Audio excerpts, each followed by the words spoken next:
All right, well, let's get started with economics. This is if it all works out well, the second third of this class. I don't know that it will take up that whole third. Um, and I would say that just like the first third of the class, and especially in the first week, just a little bit of patience if you are well versed in economics, maybe just a little patience for the rest of the world that didn't have this in high school, didn't have this in the plantation school system at all. And just like civics and logic and philosophy, that's very much on purpose.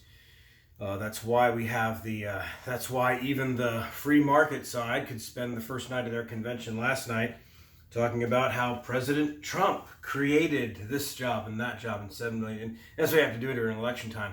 Well, why do you have to do that during election time? It's because nobody understands economics. The government doesn't create wealth or jobs or opportunity unless you're talking about public sector jobs. And we'll talk about the broken window fallacy in a few weeks and the digging of ditches and things like that. That's not the same thing as wealth creation. Okay, so let's get to it. And you can file this under why the conservative movement lost the conservative church. In his 1981 book, Wealth and Poverty, George Gilder wrote this. He said, "The most important event in the recent history of ideas is the demise of the socialist dream. The second most important event of the recent era is the failure of capitalism to win a corresponding triumph."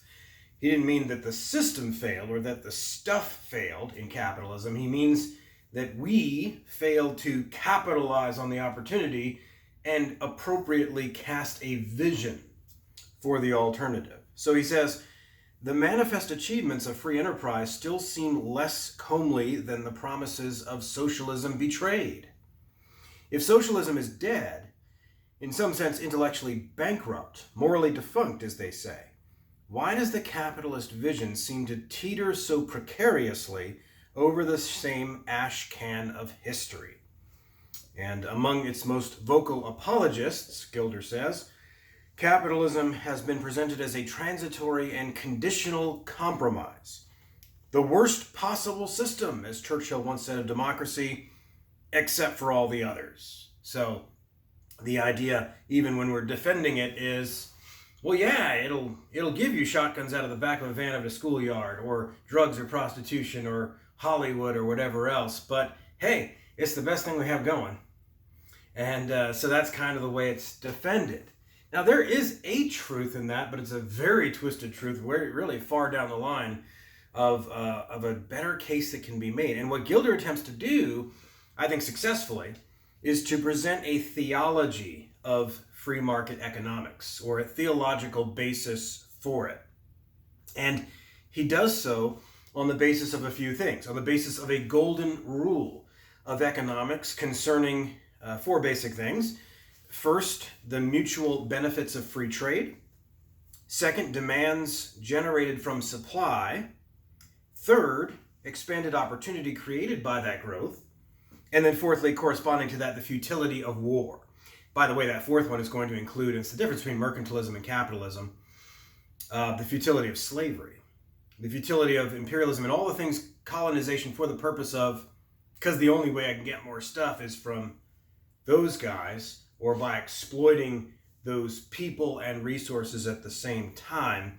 That actually comes from mercantilism, as we'll see the difference. And the essence of the advance from mercantilism to capitalism really is the discovery of that golden rule of the way that God wired the ground and the rational actor, this guy right here, Adam. So I said a little patience, a little economics 101. And when I say a little economics 101, I mean we want to dig deep at the 101 level, the part that you probably won't get in a macroeconomic theory 101 class in college, which, by the way, most people don't take anyway.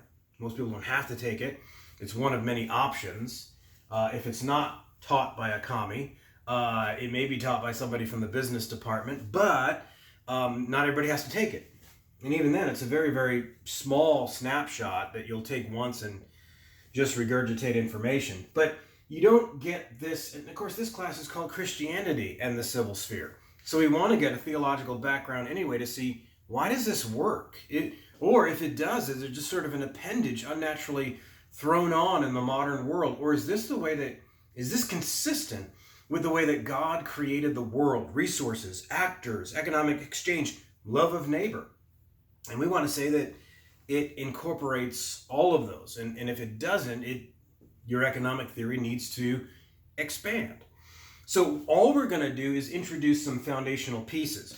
We'll talk about two things today that are sort of picturesque. They've got a chart to them.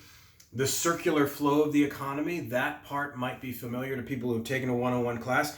The only difference is we're going to put this guy in the center of that circular flow. And we're going to explain how the circular flow starts to become its circle in the first place. And they don't teach you that in Economics 101, but they should. Water here. And the second chart is more of what's called the business cycle or the economic cycle or the trade cycle. It goes by different names. And though I may not have this guy in the center of that one anymore, by that point I think we'll have laid some foundation. So we're just going to introduce a lot of grammar, and we'll have to pick and choose which things we introduce and which things we leave for later. But hopefully it'll get us off to a good start. And again, patience, patience, patience for people that have a background in economics. You got to let everybody else catch up, because this stuff is untouched in the last 2 or 3 generations of schooling. And that's on purpose by the planner. All right, introduction to the circular flow of the economy. Eden, this is Adam if we forgot. Eden as the first colony of the image. And we've seen what that means as far as the home branching out, and we touched on labor being an institution, but we didn't get into it. And then finally the state. And so we've talked about how that progressed in history. But now we want to look at that same flow from the perspective of economics. And the first thing we want to look at, back to creation, is that God made everything good. Remember that? But there's also a curse. And so we'll erase this, but just to remember, you have this curse afterwards. And we have to separate, again, the design from the distortion. We have to remember that right away. Adam was placed in the garden to work it and keep it. That's chapter 2, verse 15. That's on this side of the fall. That's good. Work in itself is good. Cultivating, having dominion, chapter 1, verse 28. Exercising dominion, stewardship, all of that is good. Now notice in 2, verse 15, that Adam is doing a sacred work, and people point that out, that the priestly word is used there in that context, and Eden was a theater of God's glory in a religious sense. It was a temple, and he was a priest. All true. But he was also doing a secular work. As the first man, as the image of God, Adam was not a Gnostic. Everything created by God is good. 1 Timothy 4:4. That doesn't go away, that design, when the fall happens. Everything, insofar as it is provided by God, designed by God, is a good thing. Original man did not pit the shaping of the ground here against the praises of the temple. So all the things you see Adam doing, there's sort of pushback now. 20 years ago, we would have talked about the cultural mandate that symbolized, at least in the garden. Now you have this pushback, the very same pushback. This gets deep, and we'll talk about this in the third part of the class, but what I call the grooming stage of pietism from the year 2000 to about 2015. And I always told everybody, today's pietists will be tomorrow's socialists. Keep your eye on them. And that's exactly what happened. That was a grooming stage. What was happened is you were being intimidated in the conservative church from talking about things like the cultural mandate, worldview, there being a right way to think about commerce and the state and things like that. Well, that was just a stage and a step to remove you and your conservative brain and your spine from the stage in which they would come out of the closet as full-on Marxists, which many of them were. Many of them were just ignorant, and they were just parroting things bad theology, but in some cases there was an actual intentionality there. And so in that grooming stage, the cultural mandate was being marginalized, was being debunked in favor of this more biblical theology where Adam is just one part of that, where he's doing a priestly work, not a secular work. This is not a precursor to labor and naming the animals, a precursor to any kind of science or education or anything like that. All that's going on here is Adam is a priest. Well, that's a representation, a microcosm of their theology as a whole. It's false. Original man did not pit one against the other. On the other hand, with the fall does come something bad here. God makes all this good, and Adam, theoretically, if he was there, but certainly human beings were designed from that point to expand this, to create, yes, to share, to be good for each other with these resources. All of that's included. With this, you have something called scarcity. Now, scarcity in and of itself is not necessarily a bad thing, because we speak about the fall as one strike, but then there's also finitude. That's not a strike. You're a creature. Finitude's not a bad thing. Okay, but with the fall, you have chapter 3, you have that futility in the ground. Now it's not just finite, because as we're going to see in a second, the ground being finite is actually not a problem because of the nature of the kind of being that man is. But with the fall, you have a futility in that. But here's the thing about scarcity that you need to know for economics. Scarcity is just a limitation of resources. You see, there's a limit to this board, even if I wanted to expand it. And so that's what we're going to call scarcity. Scarce resources. And with scarcity comes alternative uses. Yeah, let's do this. I don't know why this color is not really working, but A versus, you could say B, but I at least want to put non-A here to show that I either have to choose this or I have to choose this. And in choosing this, I'm foregoing this, right? And that could apply to many, many things. But with alternative uses, you're looking at cost-benefit analysis. If I do this, I lose all that's implied here. If I do this, vice versa. You get the idea. So some common sense is in order. Scarcity and alternative uses means two basic things. And we're going to see these two players in the circular flow of the economy. But single resources have many potential uses. Water, metals, land, time, relationships, and networking with people. All of these resources have many potential uses, and many of those are, in the choice of them, are contrary to the other. You can't have all of them. That's just part of being finite. Being content with that is part of being an adult. And that goes to the heart of the difference in visions as well. But singular resources have many potential uses. Likewise, or as a species of that next unit of income that I have has many potential uses. I could spend it. I could save it. I could invest it. And when I do one, I can't do with that same unit the other. Okay? So I'm employing cost-benefit analysis, and I'm losing something. There's a cost there, and there always is. Okay? Now, is that the end of the story? Scarcity. Well, we don't want to say that scarcity isn't real. It is. However, scarcity is also relative. And this is going to be, because any vision of economics can admit that there's such a thing called scarcity. In fact, let's just say up front that that's going to be a fundamental assumption of any of the views. Now, when you start talking about social justice, or what Thomas Sowell calls cosmic justice, they're not going to act like it.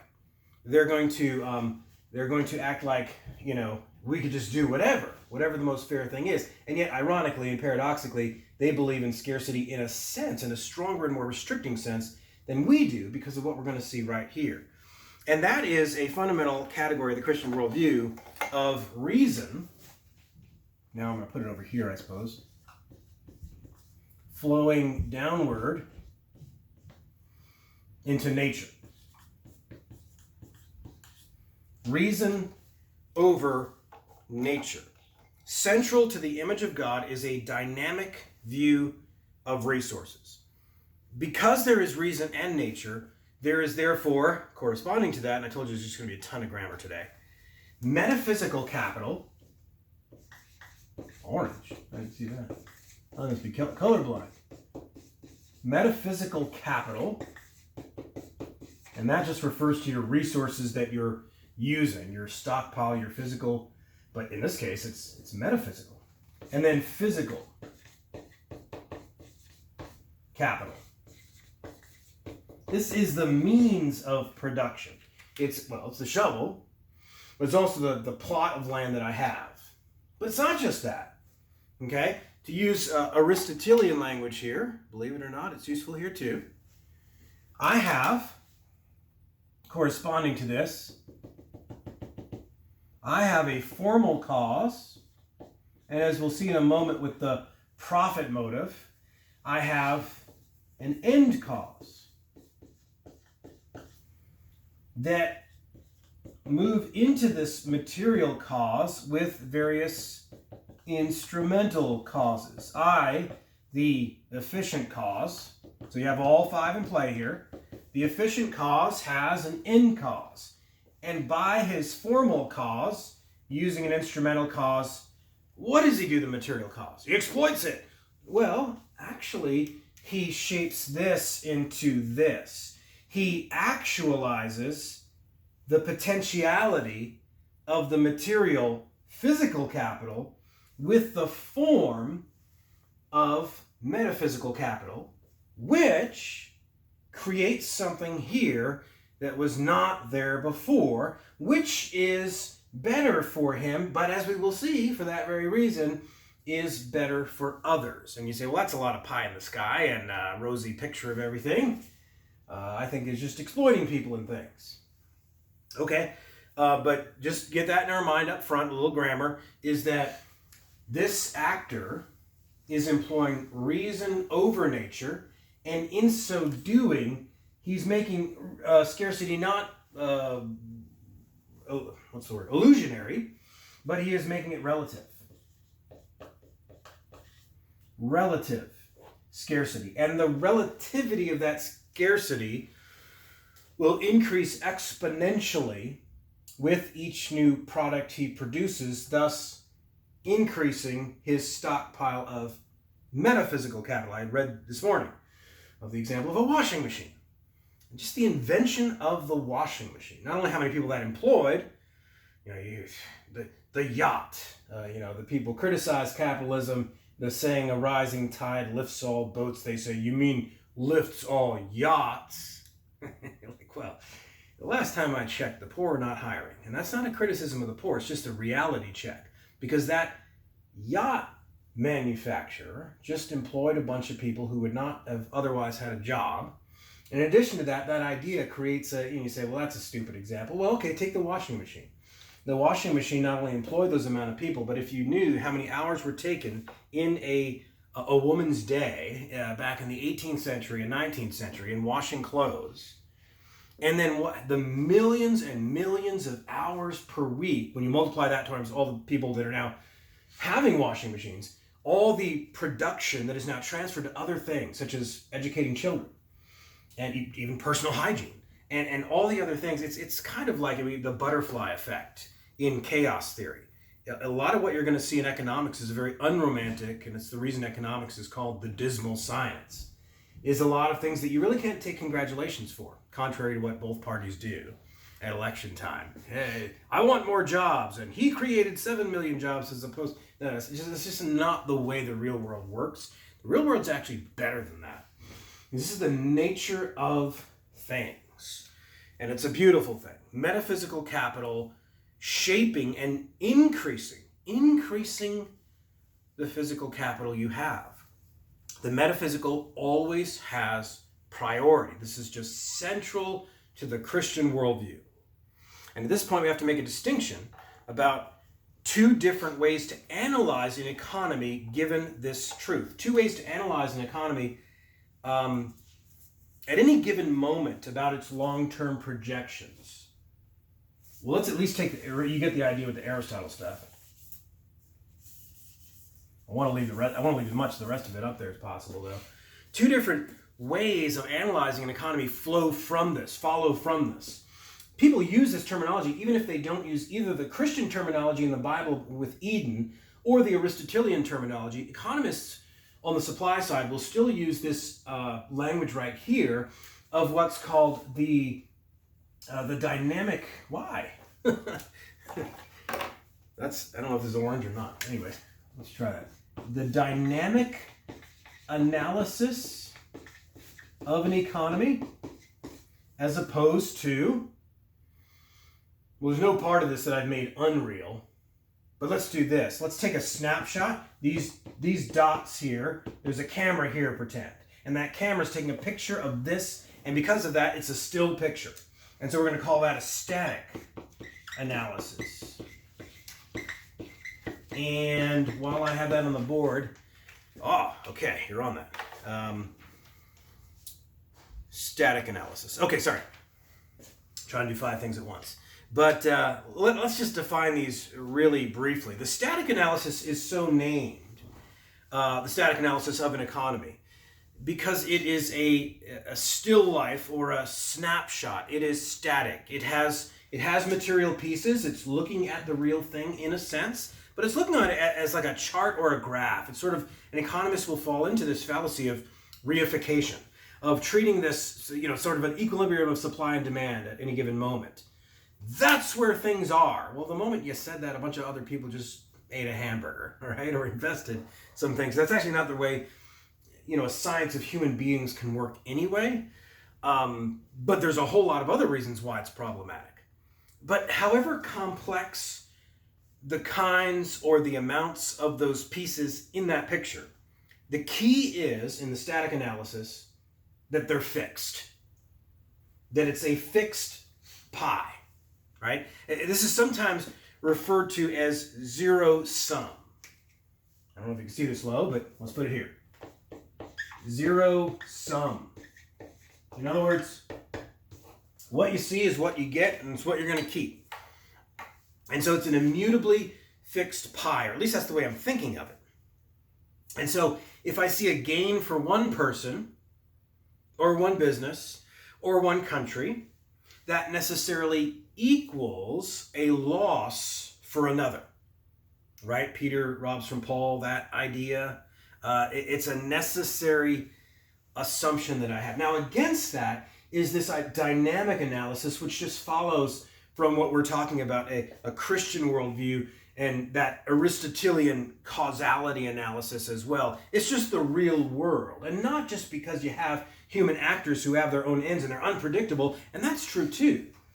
But it's really because of this reason over nature dynamic, this metaphysical capital over physical capital dynamic. That's just the way the real world works. And so already this fundamental difference is going to explain all the other reasons why classical economics is just the way the real world works, and the newer, either Marxian or Keynesian, more static and material analysis it doesn't correspond to reality. It's simple-minded, let me just say it.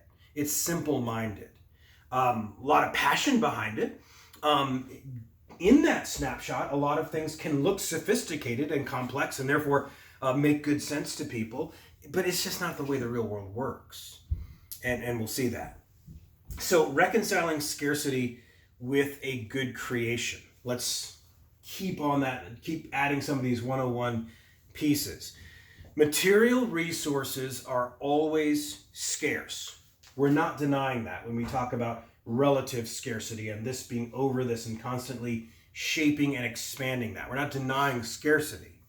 Material resources are always scarce, but they're relatively scarce, and they are therefore dynamically analyzed, not statically analyzed.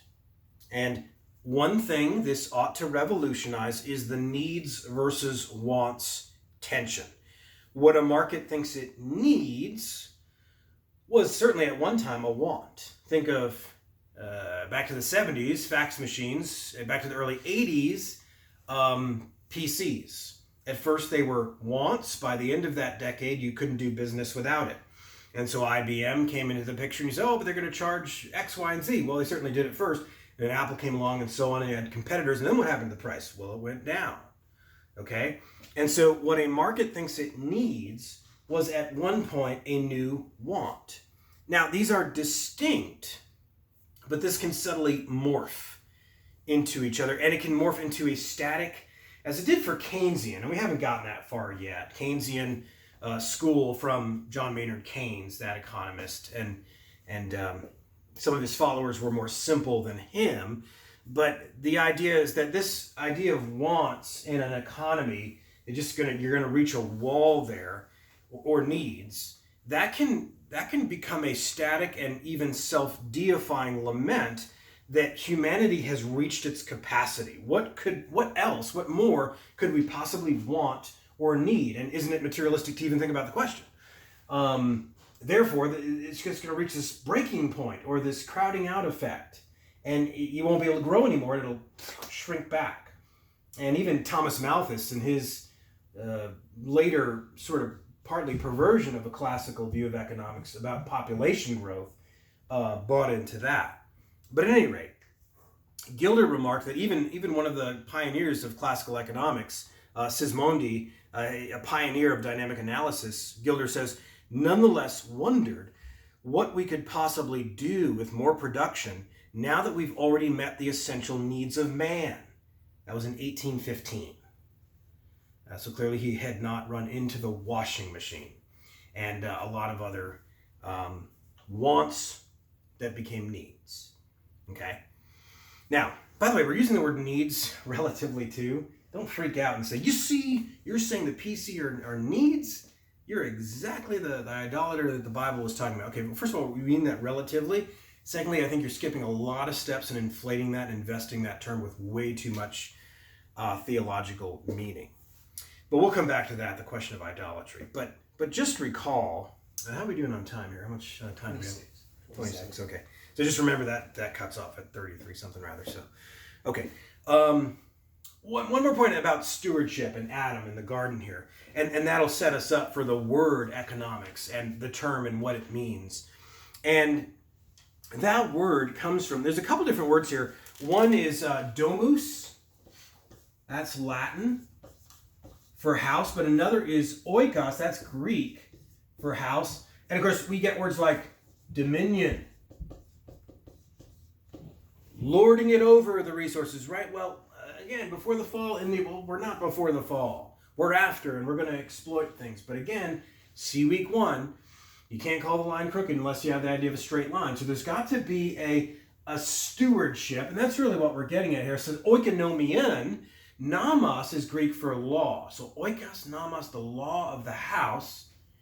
And Latin even has a version of that word as well, but not to bore you with all that stuff. Sorry, this means house, and so does this. But together, what they're really driving at here is this idea of stewardship.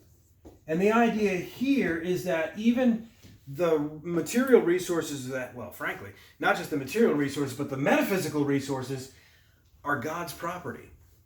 God has given mankind, human beings, each individual, a scrap of land, a set of ideas, a way that he's wired your soul, and so how that connects to each other. That's all God's property, and he is lending it to you. He has entrusted it to you to shape a certain way. Parable of the talents is a good one for this as well, because they are stewards of the master's resources, and what are they charged to do with it? They're charged to make more with those. And the third guy was the mercantilist / socialist. He said, but you're a stingy, that's what he means by a hard man. You're stingy with your resources. You're just going to beat me. You're expecting your stuff back, and I just held on to it because I know that's all that this is about. Wealth creation is treated as a good thing by Jesus in that parable. And the static view, the light under a bushel view with economics, is viewed as a wicked thing. And one of the reasons we'll see that is because that doesn't do anything good for anybody. In spite of all your protestations about this being wicked and dirty, it's actually the person that hoards and turns inward and believes that this is a fixed pie that is the problem here. Okay? And so hordes, that's what the capitalist does, right? It's exactly the opposite. It's exactly the opposite. But long story short, economics is all about this. If you want to put it on a page 1 of an economics textbook way, economics is the study of the allocation of scarce resources with alternative uses. And that's Thomas Sowell's exact definition, but it's pretty much almost word for word what you'd find anywhere. Sowell adds that it's also to discern the consequences thereof. The consequences of those allocation of scarce resources. He said, well, who's doing the allocating? Well, that's a great question. And that's where we get into the rest of this grammar. And so in our next session, we're going to bring in a familiar picture to Econ 101. You just don't have this guy in the middle. And what I've given you in this session is the theological backing of it. And so now we're just going to erase everything else except for this guy. And you see this motion going outward? We're going to add a familiar circle to that with some players at 3 o'clock and 9 o'clock called individuals or households and firms, businesses over here. Now, I'm going to leave bank out of it, and I'm certainly going to leave government out of it. I will bring in the bank to just show you the other part of how this happens, but we'll leave government out of it at this point, and we'll bring them back in next time. But next session, we'll talk about that circular flow of the economy around this guy.